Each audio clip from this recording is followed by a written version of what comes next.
नमस्कार, मैं हूं नेहा बेनीवाल और स्वागत है आपका हलचल इंडिया 24x7 में। आइए नजर डालते हैं आज की खास खबरों पर।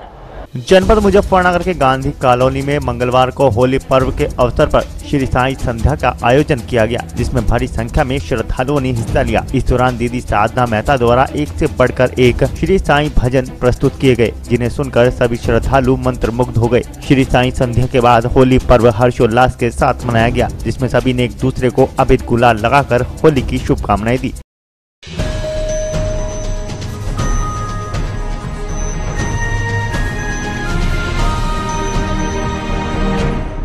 जनपद ललितपुर के थाना सोंजना के अंतर्गत गांव गोना कुसमाड़ में 14 वर्षीय किशोरी ने विषाक्त पदार्थ का सेवन कर जान देने का प्रयास किया। परिवारजनों ने उसे सीएचसी में भर्ती करा दिया। दरअसल 14 वर्षीय राजकुमार के पिता मनप्यारे अहिवार ने बताया कि 19 मार्च की शाम 5 बजे उन्होंने पानी भरने के लिए उसे बाहर जाने को मना कर दिया था। इस बात का पीड़िता किशोरी को बहुत बुरा लगा, जिस पर उसने घर में रखी फसलों पर छिड़काव करने वाली जहरीली कीटनाशक दवाई का सेवन कर लिया और जब वह घर में आया तो उसने देखा कि उसकी बेटी बेहोश अवस्था में पड़ी है, जिससे घर में अफरा तफरी मच गई और उसे मंडावरा अस्पताल में भर्ती कराया गया। बहरहाल राजकुमार की हालत खतरे से बाहर बताई जा रही है।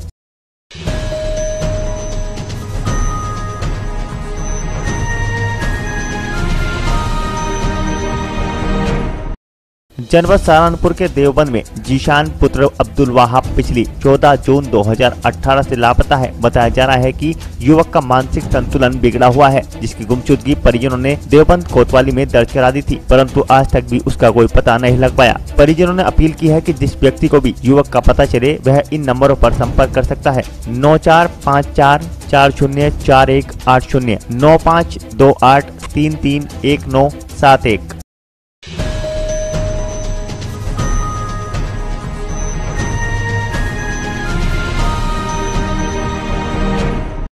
हरियाणा के बल्लभगढ़ प्रेस क्लब का होली मिलन समारोह बल्लभगढ़ में धूमधाम के साथ मनाया गया। कार्यक्रम में सभी विधायक, राजनेता, व्यापारिक और धार्मिक संगठनों के प्रतिनिधियों ने हिस्सा लिया और एक दूसरे को होली की मुबारकबाद दी। इस मौके पर पूर्व मुख्य संसदीय सचिव शारदा राठौड़ व भाजपा के जिला अध्यक्ष गोपाल शर्मा ने पत्रकारों के साथ होली के रसिया गाए। इस मौके पर फरीदाबाद के मशहूर कवियों ने भी अपनी कविताओं का रंग बिखेरा। दिखाई दे रहा यह नजारा बल्लभगढ़ के राजा नाहर सिंह महल का है, जहां बल्लभगढ़ प्रेस क्लब द्वारा होली मिलन समारोह का आयोजन किया गया। इस कार्यक्रम में स्थानीय भाजपा विधायक मूलचंद शर्मा, विधायक टेकचंद शर्मा, पूर्व मुख्य संसदीय सचिव शारदा राठौड़, भाजपा के जिला अध्यक्ष गोपाल शर्मा सहित अन्य गणमान्य नागरिकों ने हिस्सा लिया और इस फूलों की होली में पुष्प वर्षा कर एक दूसरे को होली की बधाइयां दी। क्लब के प्रधान विनोद मित्तल, महासचिव जोगिंदर रावत, शकुन रघुवंशी, नरेंद्र शर्मा सहित सभी पदाधिकारियों और सदस्यों ने गुलाब का फूल देकर अतिथियों का स्वागत किया। कार्यक्रम को संबोधित करते हुए विधायक मूलचंद शर्मा ने कहा कि वास्तव में यह है हिंदू संस्कृति का बहुत पावन उत्सव है, जिसे हमें सादगी से मनाना चाहिए।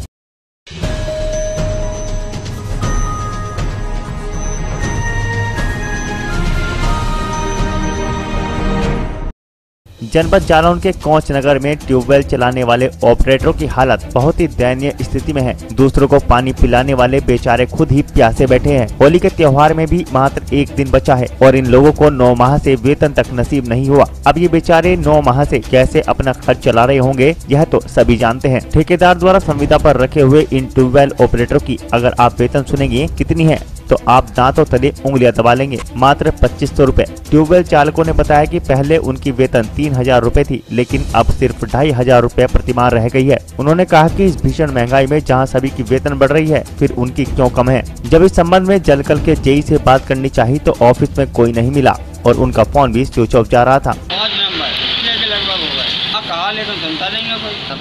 अभी 2500 रुपए, कोई उम्मीद ही नहीं है, बिकी रहेगी होली हो क्या। शुक्ला नाम है मेरा, 4 नंबर ट्यूबवेल चला 9 माह से बहुत दिक्कत आ रही है, क्योंकि मना ही नहीं पा रहे हैं। होली बाल बच्चे सब ऐसे ही है वक्त है।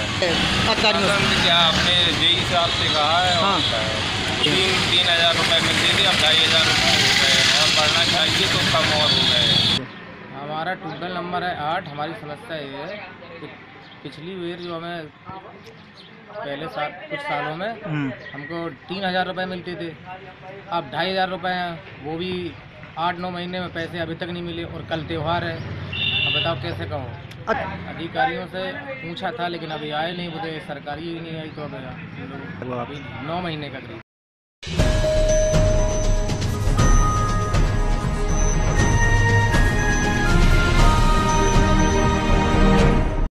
भले ही होली का त्योहार में महज एक दिन बचा हो, लेकिन जालौन के कोच में रंग अबीर और पिचकारी की दुकानों पर सन्नाटा छाया हुआ है। मात्र इक्का दुक्का लोग ही रंग अबीर और पिचकारियां खरीदते नजर आ रहे हैं।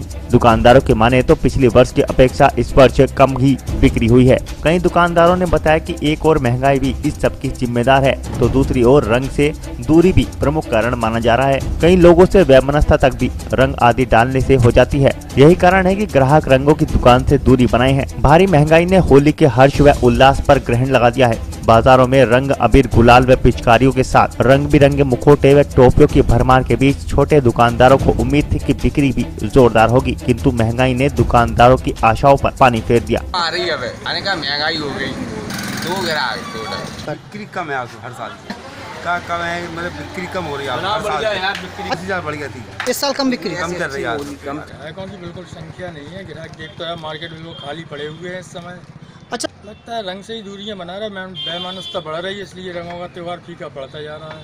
कम से कम 5 रुपए की है मेरे पास और अधिकतम 100 रुपए, 80 रुपए।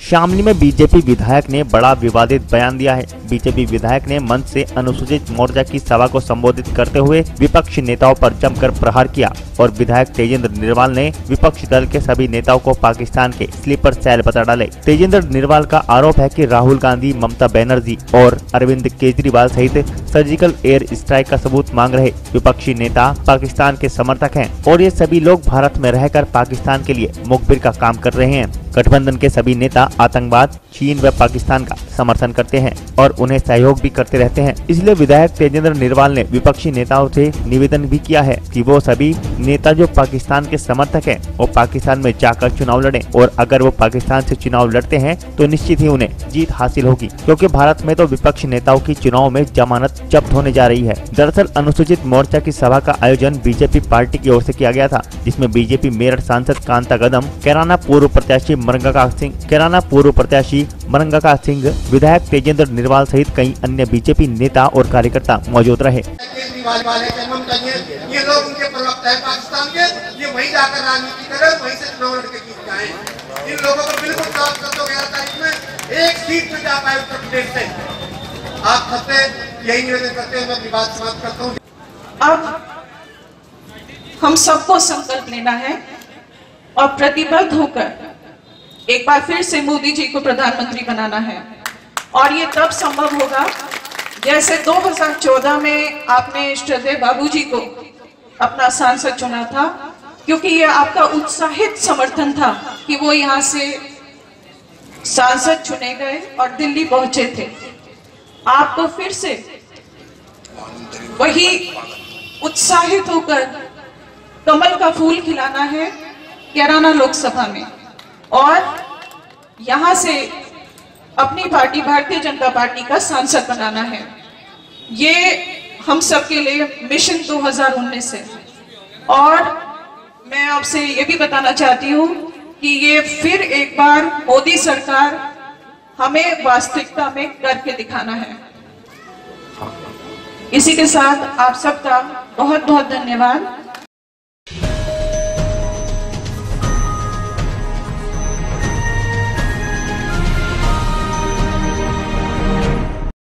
आगामी लोकसभा चुनाव की तैयारी को लेकर अर्धसैनिक बलों के साथ थाना भवन थाना प्रभारी संदीप बालियान ने गांव, देहात व कस्बे में अर्धसैनिक बलों के साथ फ्लैग मार्च करते हुए लोगों को चुनाव को शांतिपूर्ण तरीके से संपन्न कराने का संदेश दिया। थाना भवन थाना प्रभारी संदीप बालियान ने लोकसभा 2019 को लेकर क्षेत्र में ITBP कंपनी को साथ लेकर क्षेत्र के गाँव भैसानी इस्लामपुर, गाँव मसावी, गांव कादरगढ़, गांव हसनपुर लोहारी, कस्बा जलालाबाद, कस्बा थाना भवन सहित आदि क्षेत्रों में गलियों व सड़कों से मार्च करते हुए लोगों को संदेश दिया कि चुनाव में अगर किसी गुंडा तत्व ने गड़बड़ी करने की कोशिश की तो पुलिस बल उसके साथ सख्ती से पेश आएगा। चुनाव की सभी तैयारियां पूर्ण कर ली गई हैं। पुलिस बल चुनाव के दौरान काफी संख्या में तैनात रहेगा। साथ ही लोगों से शांति व्यवस्था बनाए रखने की भी अपील की गई। थाना भवन प्रभारी ने लोगों को समझाया कि अगर चुनाव में किसी भी प्रकार की चुनाव आयोग द्वारा जारी की गई गाइडलाइन का कोई उल्लंघन करता दिखाई दिया तो कंट्रोल रूम 1950 पर व पुलिस बल को तुरंत सूचना दे। इस मौके पर ITBP के इंचार्ज भूपेंद्र सिंह, थाना भवन थाना प्रभारी संदीप बालियान, जलालाबाद चौकी प्रभारी पवन कुमार सैनी, चौकी इंचार्ज बच्चू सिंह, SI आरती सिंह, SI बंटी सिंह सहित पुलिस बल मौजूद रहा।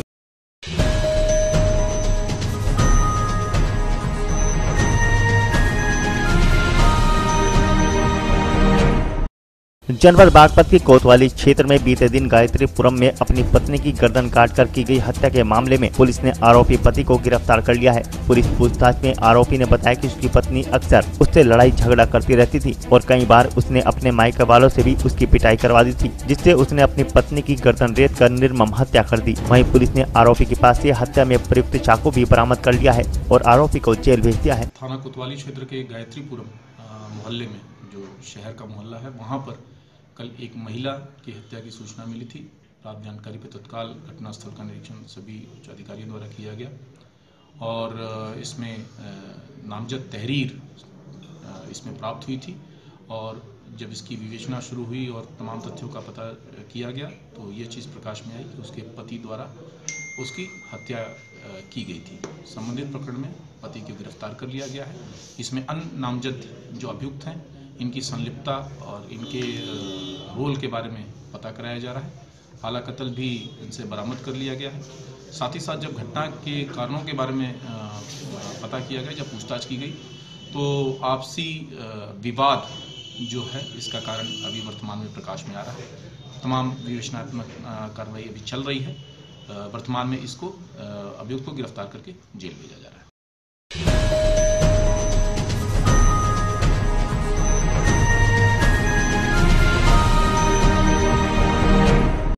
जैसे जैसे लोकसभा चुनाव शुरू हो रहा है वैसे वैसे अब राजनेताओं की बदजुबानी और अमर्यादित बयान भी सामने आने लगे हैं। बात अगर बागपत की करें तो यहाँ पहले चरण में मतदान होगा, जिसको लेकर गठबंधन के प्रत्याशी जयंत चौधरी जनसभाओं में मशगूल हैं और इस दौरान जयंत चौधरी का मंच से अमर्यादित बयान सामने आया है, जहां जयंत चौधरी ने कैराना उपचुनाव का हवाला देते हुए बीजेपी को लातों का भूत बता दिया। जयंत चौधरी ने मंच से बोलते हुए कहा कि कैराना में आपको मजा तो आया होगा ना, उसी तरह ये लातों के भूत हैं और इन्हें पटखनी देनी होगी और ऐसा करने से ही इनके दिमाग से जिन्ना की बातें निकलेंगी। दरअसल जयंत चौधरी ने ये बयान बागपत जनपद के बड़ौद क्षेत्र के वीर स्मारक इंटर कॉलेज में दिया, जहाँ एक जनसभा की जा रही थी। जयंत चौधरी बागपत से गठबंधन के लोकसभा प्रत्याशी भी हैं।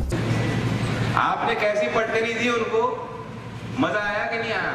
लेकिन अब ये लातों के भूत हैं।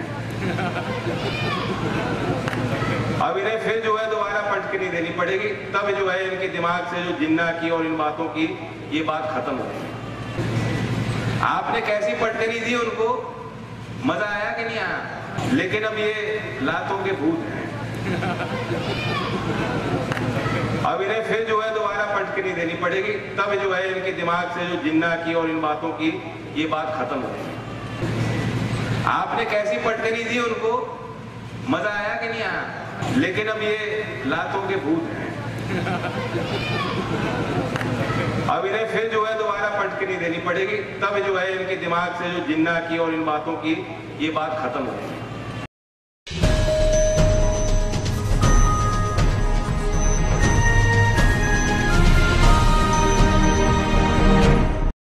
मेरठ पुलिस ने होली पर्व के मद्देनजर रात में फ्लैग मार्च निकाला। होली को लेकर पुलिस अलर्ट हो गई है। मंगलवार को महानगर के चप्पे चप्पे पर सुरक्षा रही। होली के मद्देनजर मिश्रित आबादी वाले इलाकों में पुलिस के अलावा RAF और PSC तैनात की गई है। LIU और इंटेलिजेंस को भी सक्रिय कर दिया गया है। SSP ने हर छोटी बड़ी गतिविधियों पर निगाह रखने के निर्देश दिए हैं। होलिका दहन की पूर्व संध्या पर मंगलवार शाम को SSP नितिन तिवारी के निर्देशन में शहर भर में पुलिस ने RAF के साथ फ्लैग मार्च निकाला। रात में फ्लैग मार्च पुलिस लाइन से शुरू होकर तेजहड़ी चौराहा, PVC मॉल, L ब्लॉक तिराहा, हापुड़ अड्डा चौराहा, भूमिया पुल, मेट्रो प्लाजा, रेलवे रोड, घंटाघर, बुढ़ाना गेट, इंदिरा चौक, पैट चौराहा होता हुआ पुलिस लाइन में आकर समाप्त हुआ। फ्लैग मार्च के दौरान पुलिस की सभी गाड़ियां सायरन बजाती हुई चली। पुलिस प्रशासनिक अधिकारियों ने आम जनमानस को सचेत किया कि वह होली को शांतिपूर्ण ढंग से मनाएं। फ्लैग मार्च के दौरान संदिग्ध लोगों की तलाशी ली गई। संदिग्ध वाहनों को रुकवाकर कागजात भी चेक किए गए। भारी पुलिस फोर्स को देखकर लोगों में हड़कंप मचा रहा। हम लोग यहाँ पर एक कंपनी आए हैं, ठीक है, जो कि यहाँ के लॉ एंड ऑर्डर मेंटेन करने के लिए और इसके अलावा जो भी हमें ड्यूटियाँ दी जा रही हैं उसके हिसाब से हम काम कर रहे हैं। ये फ्लैग मार्च हमारा निकला है सूरज कुंड से लेके लास्ट जो बताया गया है हमें, ठीक है, वहाँ तक जा रहे हैं। अभी ऑलमोस्ट 1.5-2 घंटे और चलेगा, लगभग 7 से 7:30 बजे तक चलेगा। हाँ, काफ़ी फोर्सें बुलाई गई हैं, जैसे CRPF है, RASSP है। देखिए, इलेक्शन कमीशन की गाइडलाइंस है, उनको मद्देनज़र रखते हुए फ्री फेयर पीसफुल इलेक्शन कराना पुलिस प्रशासन की प्राथमिकता और उसका दायित्व है। इसी के मद्देनज़र पुलिस पैरामिलिट्री फोर्सेस जो बाहर से आए हुए हैं, हम उनके साथ मिलकर, कंपनीज़ के साथ मिलकर हम लोग फ्लैग मार्च निकाल रहे हैं ताकि लोगों के अंदर एक अच्छा माहौल डेवलप हो। फिज़ा ख़राब करने की अनुमति किसी को भी नहीं दी जाएगी। कितने पॉइंट संवेदनशील है, संवेदनशील है, कितने पॉइंट चिन्हित किए? देखिए, इंपॉर्टेंट एरियाज़ हैं, आप जानते हैं कोतवाली इंपॉर्टेंट एरिया है, Brahmpuri important area, Lesadi gate important area, ऐसे इंपॉर्टेंट एरियाज़ में जहाँ पर इस तरह की प्रवृत्ति रहती है। TP नगर इंपॉर्टेंट एरिया है और संवेदनशील कस्बे भी आपके यहाँ मौजूद हैं। तो सब जगहों पर धीरे धीरे करके ये फ्लैग मार्च निकाला जाएगा।